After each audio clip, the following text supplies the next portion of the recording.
bonjour tout le monde. Je m'appelle Lydie Kandia. Je suis cofondatrice de l'Institut des algorithmes du Sénégal et coordonnatrice du Salon international des algorithmes, des sciences, technologies et de l'innovation Saltis 2025 qui prépare actuellement sa 4e édition. Et par rapport à cette édition, qu'est-ce que vous avez énuméré aujourd'hui?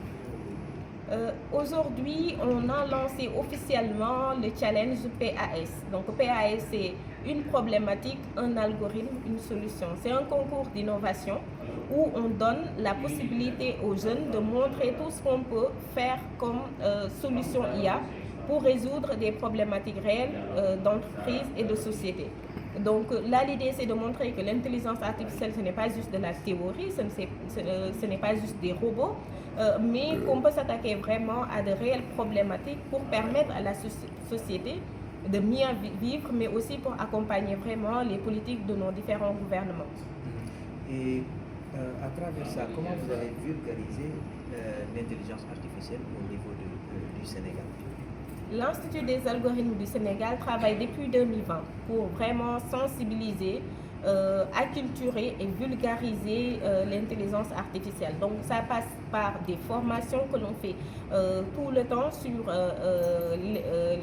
l'introduction, enfin des introductions sur l'intelligence artificielle à tel ou tel domaine. Et on fait aussi beaucoup d'ateliers. Il y a 2 semaines, on a fait différents ateliers avec des étudiants pour pouvoir aussi parler d'intelligence artificielle appliquée à l'éducation et à la formation.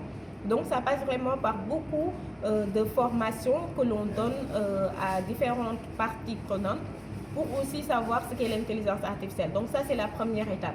Ça passe aussi par la proposition de solutions pour bien utiliser l'intelligence artificielle de manière responsable. Donc l'Institut des algorithmes du Sénégal et l'incubateur de Djangat AI, qui est une start-up sénégalaise qui propose vraiment des solutions innovantes dans ce domaine.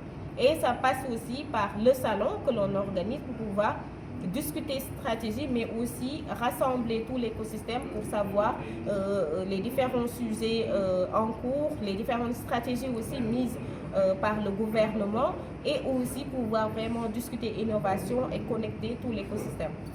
Est-ce que l'écosystème africain vous suit par rapport à votre initiative que vous venez d'énumérer, qui est le salon qui va se dérouler d'ici peu? On voit qu'au fur et à mesure des éditions, qu'il y a vraiment beaucoup d'engouement autour du Saltis.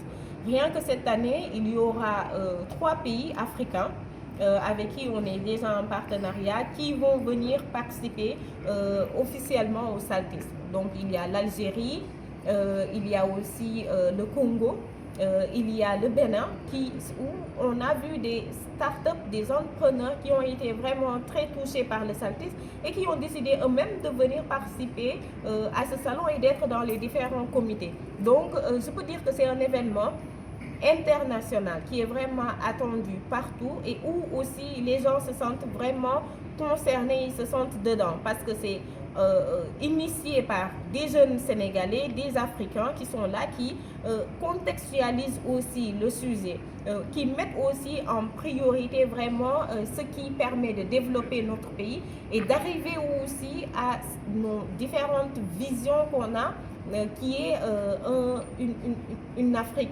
souveraine, une Afrique juste et une Afrique prospère. Merci beaucoup. Merci.